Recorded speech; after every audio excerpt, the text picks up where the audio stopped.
dans la région tumultueuse du Sahel, où l'insécurité et le terrorisme ont mis à mal la stabilité de plusieurs nations, le Niger, le Burkina Faso et le Mali ont pris une décision historique en annonçant la création d'une armée unifiée forte de 5000 soldats.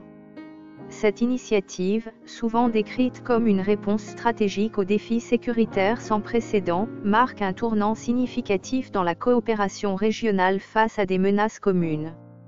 Les trois pays, tout touchés par des coups d'État militaires récents et des attaques de groupes djihadistes, ont décidé de s'unir pour former une force capable de sécuriser leurs frontières communes, de combattre les insurgés et de rétablir une certaine forme de paix dans une région en proie à la violence depuis des années.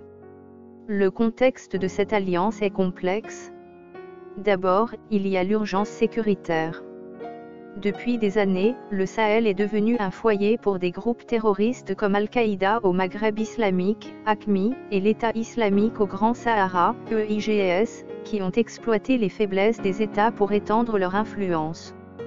Les populations locales ont subi des attaques, des enlèvements, des exécutions sommaires, et ont été contraintes à des déplacements massifs. Les gouvernements, souvent dépassés par l'ampleur de la menace, ont vu leurs forces armées affaiblies et leur territoire de moins en moins contrôlé. La mise en place de cette armée unifiée est donc vue comme une nécessité pour non seulement repousser ces groupes armés mais aussi pour réaffirmer la souveraineté et la capacité de gouvernance dans des zones désormais considérées comme des zones grises de l'autorité étatique. Ensuite, il y a le volet politique de cette alliance. Les coups d'État successifs au Mali, au Burkina Faso et au Niger ont modifié le paysage politique de la région. Les nouvelles autorités militaires ont souvent critiqué l'approche sécuritaire de l'Occident, en particulier celle de la France, accusée de néocolonialisme.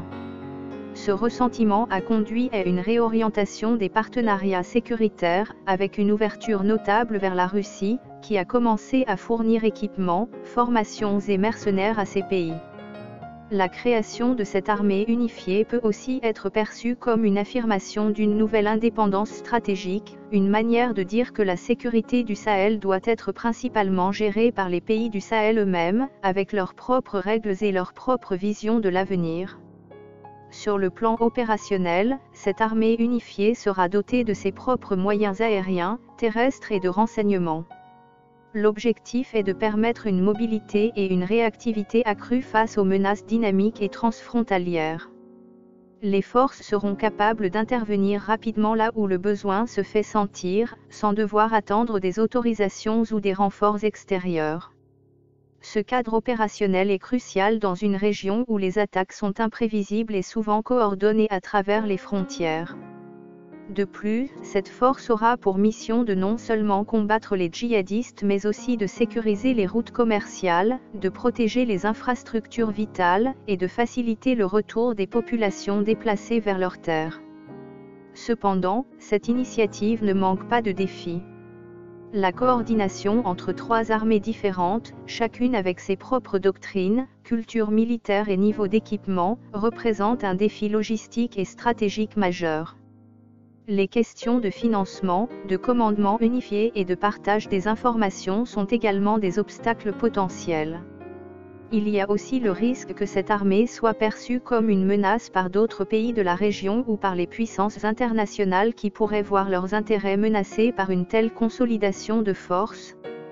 De plus, il y a des considérations humanitaires et de droits de l'homme. Les opérations militaires, même si elles sont menées avec les meilleures intentions, peuvent entraîner des violations des droits humains, des abus ou des dommages collatéraux. La surveillance internationale et la pression pour que cette armée agisse dans le respect des normes internationales seront d'autant plus fortes dans un contexte où les violations de droits humains par les forces de sécurité ont déjà été documentées.